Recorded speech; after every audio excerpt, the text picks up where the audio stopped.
अस्सलाम वालेकुम। हम पढ़ रहे हैं इलेक्ट्रोकेमिस्ट्री और आज का हमारा लेक्चर है नेल्सन सेल। नेल्सन सेल को स्टार्ट करने से पहले आपको मैं बता दूं कि ये किस सेल के प्रिंसिपल पे काम करता है। इलेक्ट्रोलाइटिक सेल के प्रिंसिपल पे काम करता है। इलेक्ट्रोलाइटिक सेल किस तरह का सेल होता है? ये जस्ट आपसे इलेक्ट्रिकल एनर्जी मांगता है क्योंकि इसमें होता है non spontaneous redox reaction.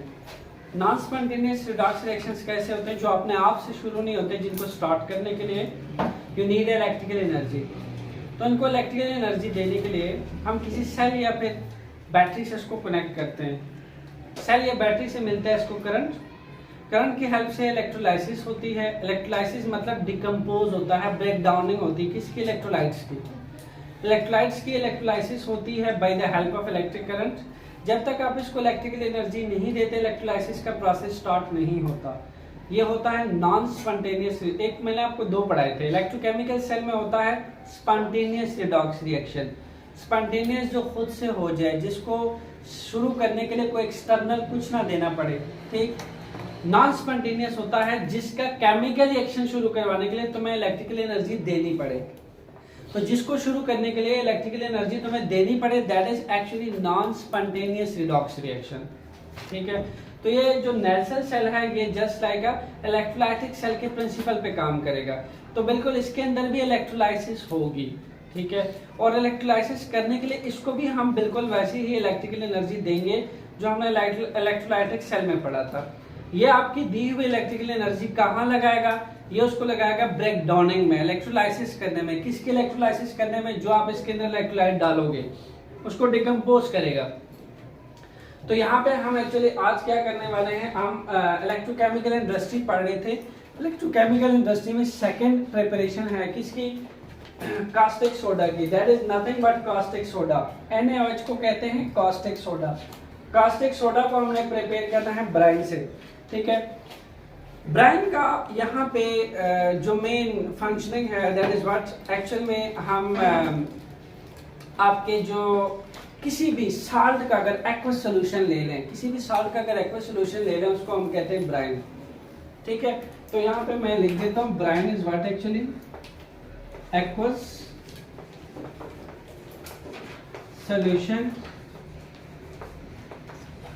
Aqueous solution of salt.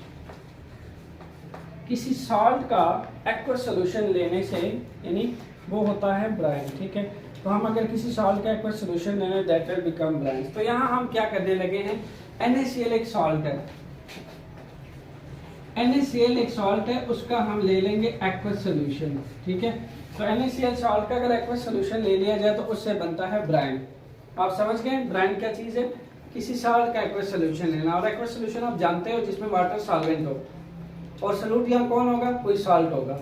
किसी सॉल्ट को पानी में डालो तो जो उसका एक्वस सोल्यूशन है वो ब्राइन कहलाता है, समझ गए। और NaOH is nothing but a caustic soda. हमने कास्टिक सोडा प्रिपेयर करना है एक्वस सोल्यूशन ऑफ सॉल्ट से, ठीक हो गया।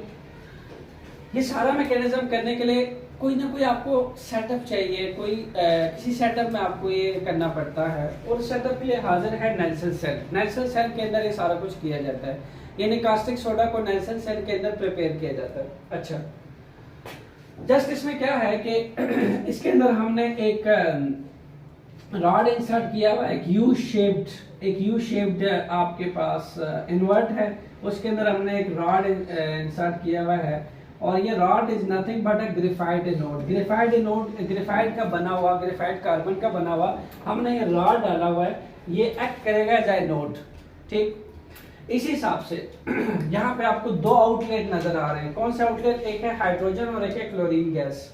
तो जो आपके रिडॉक्स रिएक्शन होगा उसके अंदर जो हाइड्रोजन गैस बनेगी, क्लोरीन गैस बनेगी, वो हम इसके जो आपका कैच बेसन है इसके अंदर रहने नहीं दे सकते गैस को। गैस वेल हमें उसके लिए एक आउटलेट बनाया है। यहाँ पे दो गैसेस बनेगी, गैसेस इन आउटलेट्स में से बाहर निकल जाएगी, हाइड्रोजन गैस भी और क्लोरीन गैस भी। ये क्यों बनती है? रिडॉक्स रिएक्शंस के रिजल्ट में ये गैसेस बनती हैं। इन गैसेस को फिर इन आउटलेट्स में से बाहर निकाल दिया जाता है, ठीक है। इसको हम बेसन का, कैच बेसन का हिस्सा नहीं रहने देते। फिर नेक्स्ट आपका ये स्टील टैंक है। आपने क्या किया, जिस डाउन सेल में अगर आप देखें वहां भी आपने एक टैंक लिया था, नॉन कंडक्टिंग टैंक लिया था ताकि आप उसको टच करें। तो आपको करंट ना लगे। तो यहाँ मैंने एक स्टील टैंक लिया हुआ है, ठीक है, दिस वन। यहाँ NaOH है, ड्रॉपिंग NaOH है। ड्रॉपिंग NaOH का क्या मतलब है, ये परफोरेटेड आयरन कैथोड है, ये जो आपको इन्वर्टेड नजर आ रहा है। ये रॉड हमने इसके अंदर डाला हुआ है और ये परफोरेटेड किसको कहते हैं, जिसमें छोटे छोटे होल्स बने हो, ठीक, जालीनुमा होती है, इसमें छोटे छोटे होल्स होते हैं, ये बिल्कुल ऐसे। क्या होगा कि जो NaOH कास्टिक सोडा प्रिपेयर होगा वो ऐसे छोटे छोटे ड्रॉप्स की फॉर्म में से निकलेगा और यहाँ गिरेगा, कैच बेसन के अंदर गिरेगा। कास्टिक सोडा कैसे गिरेगा, यहाँ से जो कास्टिक सोडा प्रिपेयर होगा इन परफोरेटेड यानी इन छोटे छोटे होल में से निकल के नीचे आएगा, देख रहे हैं आप, गिर रहा है और यहाँ कैच बेसन के अंदर कलेक्ट किया जाएगा, जिसके लिए ये रिएक्शन किया जा रहा है। ठीक हो गया। और दूसरा ये है कि यहाँ पे जो आपका इलेक्ट्रोलाइट है वो डेफिनेटली यहाँ पे एक NaCl जो है वो डाला जाएगा। NaCl को यहाँ से बिल्कुल यहाँ पे इनलेट किया जाता है, इस जगह पे इस्तेमाल किया जाता है। फिर हम क्या करते हैं, इस पूरे सेल को जो है वो बैटरी या सेल से कनेक्ट कर लेते हैं, ठीक है। बैटरी से कनेक्ट करने के बाद इसको मिलता है इलेक्ट्रिक करंट मिलता है, और इलेक्ट्रिक करंट जो है वो इलेक्ट्रोलाइज करना शुरू कर देता है एक्वस सॉल्यूशन ऑफ NaCl यानी ब्राइन की। जब ब्राइन की इलेक्ट्रोलाइसिस होती है तो चूंकि उसमें दो चीजें हैं, मैंने बोला एक्वस सॉल्यूशन ऑफ सॉल्ट, तो एक्वस सॉल्यूशन में तो दो चीजें आ गई, एक सॉल्ट आ गया, दूसरा कौन होगा, वाटर। यानी इलेक्ट्रोलाइसिस अब दोनों की होगी, किस किस की, NaCl की भी और वाटर की भी। वाटर की इलेक्ट्रोलाइसिस की जाए तो क्या बनता है, H+OH-। सॉल्ट की इलेक्ट्रोलाइसिस की जाए तो क्या बनेगा, Na+Cl-। यानी टोटल आपके पास 4 रिस्पेक्टिव ऑपोजिट आयंस आएंगे। तो सबसे पहला सिचुएशन क्या आएगी, सेटअप आपने पढ़ लिया। अब क्या करोगे आप, जो अगर मैं थोड़ा सा आपको याद करवा दूं, इलेक्ट्रोलाइटिक सेल में हम क्या करते थे, हमारे पास जो एनोड होता है उसको हम क्या करते हैं, बैटरी के प्लस से जोड़ते हैं, और जो कैथोड होता है उसको हम बैटरी के माइनस टर्मिनल से जोड़ते हैं। बैटरी के टर्मिनल होते हैं ना, one is plus other is minus. Anode को बैटरी के प्लस से और कैथोड को बैटरी के माइनस से। तो यहाँ पे भी ऐसा ही करते हो आप, जब एनोड को बैटरी के प्लस से जोड़ते हो तो इस इलेक्ट्रोड पे आ जाता है सारे पॉजिटिव चार्ज, इसको जब माइनस से जोड़ते हो यहाँ सारे आ जाते हैं नेगेटिव चार्ज, यानी एक पोटेंशियल क्रिएट हो जाता है इलेक्ट्रोड्स के अंदर। ठीक है जी। फिर मैंने नेक्स्ट मैकेनिज्म आपको ये बताया था कि जब आपके इलेक्ट्रोलाइट की इलेक्ट्रोलाइसिस हो जाए, जब वो डिकम्पोज हो जाए, फिर नेक्स्ट हैपन क्या होता है, एनायंस जाते हैं एनोड के पास, कैटायन जाते हैं कैथोड के पास। एनायंस एनोड के पास क्यों जाते हैं, डिस्चार्ज होने, अपना इलेक्ट्रॉन दे देते हैं, दूसरा वही इलेक्ट्रॉन ले लेता है। एनायंस एनोड के पास क्या करने जाते हैं, एनाइड जो है ना वो एनोड के पास इलेक्ट्रॉन देने जाते हैं, लॉस करने जाते हैं, ऑक्सीडेशन होती है वहां पे। कैटायंस कैथोड के पास क्या करने जाते हैं, जो एनायंस एनोड को इलेक्ट्रॉन देता है ये वही इलेक्ट्रॉन गेन करने चले जाते हैं उसके पास। मेरी बात समझ आ रही है। यानी ऑक्सीडेशन होती थी एनोड के ऊपर, क्यों होती थी, क्योंकि एनायंस एनोड के पास जाता है इलेक्ट्रॉन देने, यानी लॉस ऑफ इलेक्ट्रॉन। तो लॉस ऑफ इलेक्ट्रॉन होती है एनोड के ऊपर, ठीक, ऑक्सीडेशन होती है। और होता क्या है कि यहीं पे जो कैटायंस हैं वो चले जाते हैं कैथोड के पास, वो इलेक्ट्रॉन्स एक्सटर्नल सर्किट में से मूव होता हुआ किस में आ जाता है, आपके कैथोड इलेक्ट्रोड में आ जाता है। अब जो आपके कैटायंस हैं वो जो इलेक्ट्रॉन मूव करता हुआ कैथोड में आ चुका है उसको गेन कर लेते हैं। Now gain of electron is what, reduction. तो मतलब यहाँ होती है हमेशा ऑक्सीडेशन, और अभी भी ऐसा ही होगा, यहाँ होगी ऑक्सीडेशन और यहाँ होगी रिडक्शन। और मैकेनिज्म याद रखिएगा, कैसा मैकेनिज्म, एनोड यानी जो एनायंस हैं वो जाएंगे एनोड के पास अपना इलेक्ट्रॉन डिस्चार्ज करने, इलेक्ट्रॉन देने के लिए, ठीक है, और कैटायंस जाएंगे कैथोड के पास, ठीक है, गेन करने के लिए। तो यहाँ ऑक्स होगा, यहाँ रेड होगा, ठीक है। अगर लफ्ज को मिलाऊं तो रिडॉक्स बनता है, समझ आ रही हो, जिसको आप नॉन स्पॉन्टेनियस रिडॉक्स रिएक्शन कहते हैं। लफ्ज को मिलाया जाए तो एनायंस पे ऑक्सीडेशन से ऑक्स, कैटायंस पे कैथोड आके गेन करते हैं रेड, यानी रिडक्शन। तो लफ्ज मिलाया तो रिडॉक्स रिएक्शन होता है। बट ये कैसे होता है, इलेक्ट्रिकल एनर्जी दे के होता है, नॉन स्पॉन्टेनियसली होता है। You need electrical energy. आपकी इलेक्ट्रोलाइसिस अपने आप नहीं होगी, जब आप उसको इलेक्ट्रिकल एनर्जी देते हो ये उस इलेक्ट्रिकल एनर्जी के हेल्प से ब्रेक डाउन डिकम्पोजिशन शुरू करता है, यानी फिर केमिकल रिएक्शन स्टार्ट होता है, आपकी दी हुई इलेक्ट्रिकल एनर्जी कन्वर्ट करता है केमिकल एनर्जी में। हो अब स्टार्ट करते हैं ब्रांड के electrolysis bye means of electrolysis.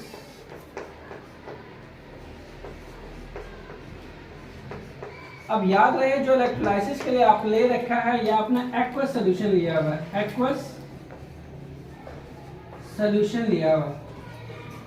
अब एक्वस सोल्यूशन लिया हुआ किसका लेते हैं आप, NaCl का लेते हैं। अब एक्वस सोल्यूशन जो NaCl का होगा उसमें NaCl जो है ना पानी के अंदर डला हुआ, जब इलेक्ट्रोलाइसिस होगी तो पानी की भी होगी और NaCl की भी होगी। तो क्या होगा, फर्स्ट ऑफ ऑल 2NaCl ये इलेक्ट्रोलाइज होगी, that will break 2Na plus, ये ब्रेक डाउन होगा Cl माइनस। इसी हिसाब से पानी की भी इलेक्ट्रोलाइसिस होगी, it will also break down 2H plus plus 2OH minus. समझ गए, ये ब्रेक डाउनिंग हुई है, इलेक्ट्रोलाइसिस हुई है दोनों की, समझ गए। यानी मेरे पास टोटल कितने आयंस आ चुके हैं जो इस सोल्यूशन के अंदर मौजूद है, यहाँ पे बिल्कुल यहाँ पे मौजूद है। अगर देखें आप तो Na प्लस Cl माइनस, अच्छा इसी हिसाब से आपके 2H plus plus 2H minus. अच्छा होता क्या है कि जो क्लोरीन होता है इसके पास टेंडेंसी बहुत होती है, देखो यहाँ पे दो तुम्हारे पास नेगेटिव चार्ज है, दो एनाइंस हैं, OH माइनस भी एनाइंस है, Cl माइनस भी एनाइंस है। जब आपके पास कंपैरेटिवली केमिस्ट्री में दो नेगेटिव आयंस आते हैं एज इलेक्ट्रोलाइट, अब होता है कंपटीशन होता ये है कि अब देखना पड़ेगा दोनों में से किसके पास टेंडेंसी ज्यादा है इलेक्ट्रॉन्स देने की, लॉस करने की एनोड के ऊपर, समझ रहे हो, ऑक्सीडाइज होने की। तो जब आपके क्लोरीन और OH में से देखा जाता है तो क्लोरीन के पास ज्यादा टेंडेंसी है OH माइनस की निस्बत।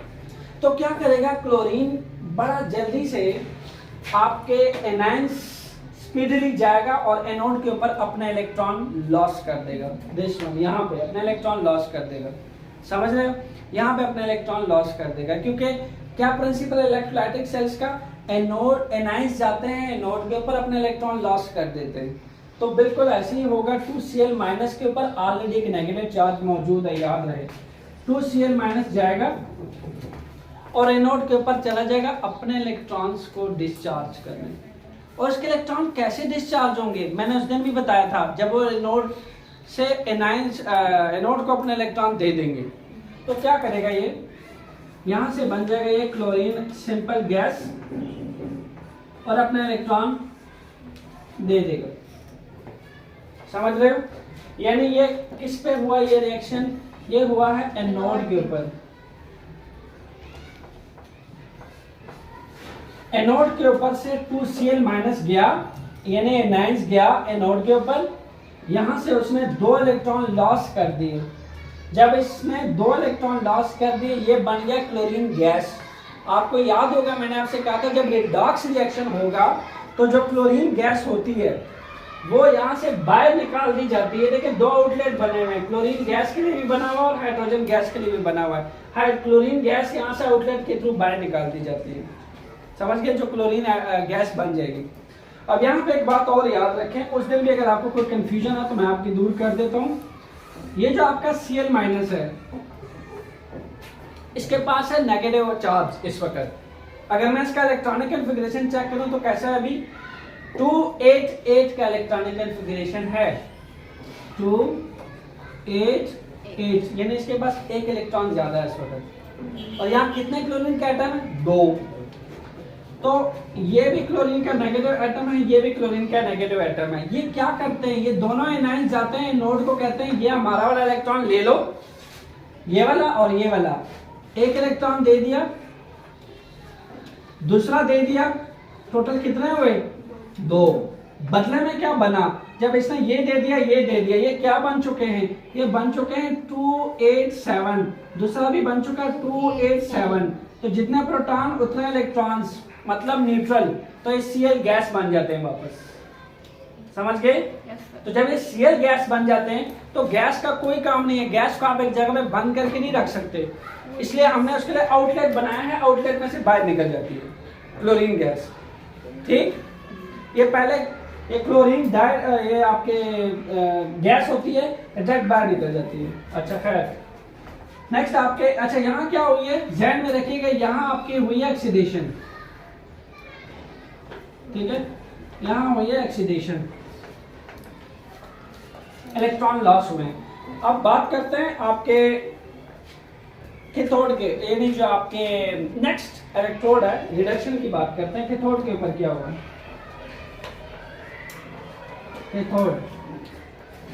कैथोड के ऊपर क्या होता है कि आपका जो हाइड्रोजन है, लुक ये वाला, दिस वन, यानी आप हाइड्रोजन इस वक्त किस कंडीशन में है, जरा सुनिएगा इस बात को, बड़ी इंपॉर्टेंट है।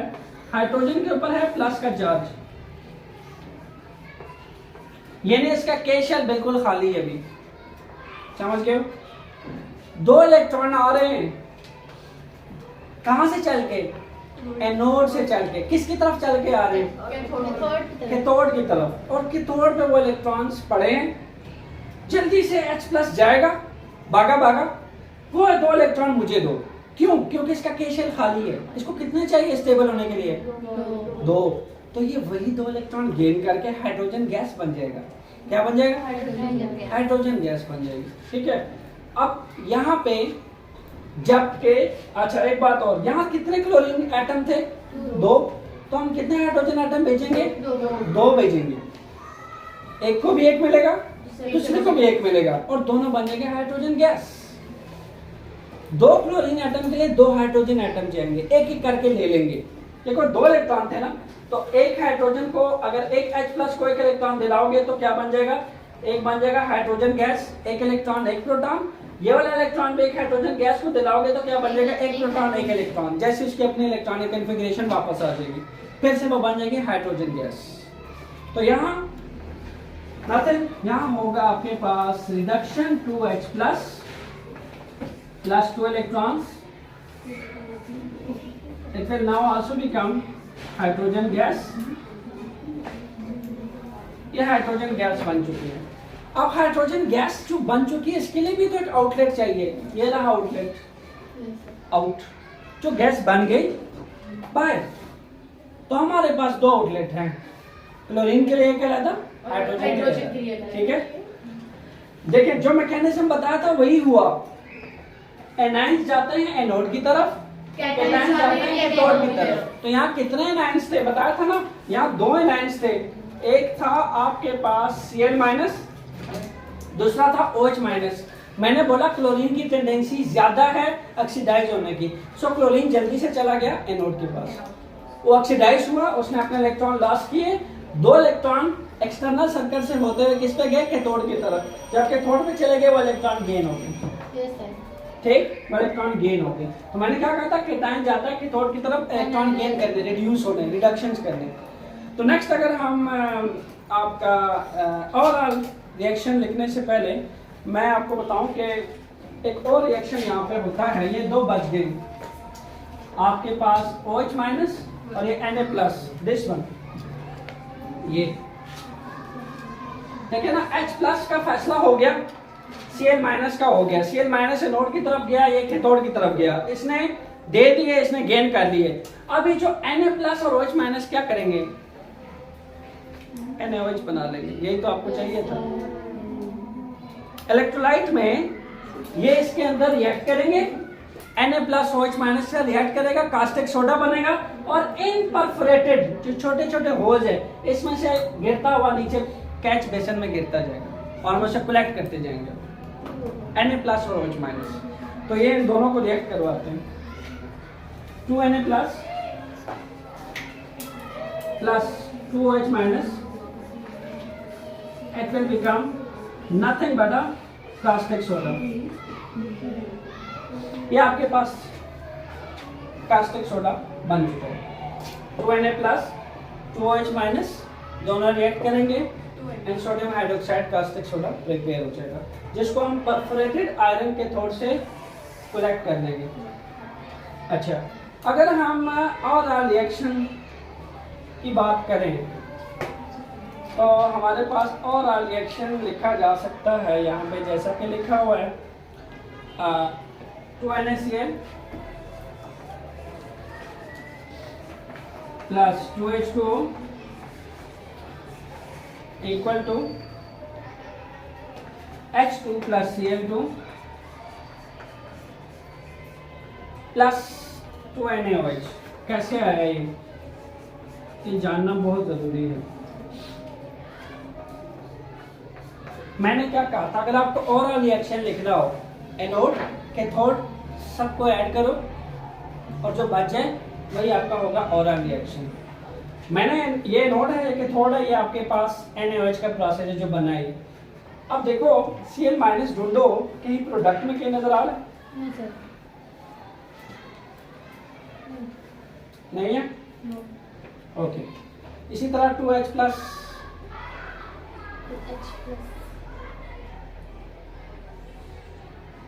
ये आपके पास रिएक्शन है, ये इलेक्ट्रोलाइट का रिएक्शन है, ये दिस वन ये देखें ना, ये इलेक्ट्रोलाइट का रिएक्शन है। 2NaCl नीचे उतरा, 2H2O नीचे उतरा, इससे क्या बना, जो हाइड्रोजन गैस बन गई वो आउटलेट के थ्रू बाहर निकल गई, जो क्लोरीन गैस बन गई वो भी आउटलेट के थ्रू बाहर निकल गई और आपके पास 2NaOH बच गया नेट ओवरऑल रिएक्शन में। ओवरऑल इसको आप खुद से भी देख सकते हैं कि जो आपके लेफ्ट पे है तो अगर उसके राइट में मौजूद है तो आप उसको कैंसिल कर दें, अदरवाइज बड़ा सिंपल है, ये दो आगे यहाँ पे और आपके हाइड्रोजन गैस और क्लोरीन गैस जो बनी है, हाइड्रोजन गैस यहाँ बनी है, क्लोरीन गैस यहाँ बनी है, ये दोनों आउटलेट से बाहर चले गए, NaOH बच गया। ठीक है, this one is Nelson cell. Hope so आपको अच्छे से समझ आ गया होगा। Thank you.